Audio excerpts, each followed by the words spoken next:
When I get lost in nature is when I truly find myself. I see the essence of life through God's artwork, with nature being a glorious canvas. There's nothing more relaxing to me than to spend at least 10 minutes out of a busy workday going outside and experiencing fresh air and capturing the beauty that surrounds me through photography.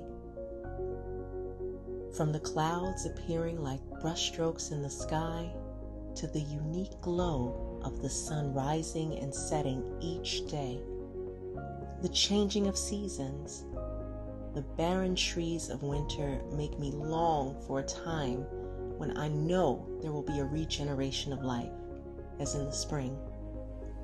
When flowers are in bloom and vibrant in color, I too come alive and my hope is restored.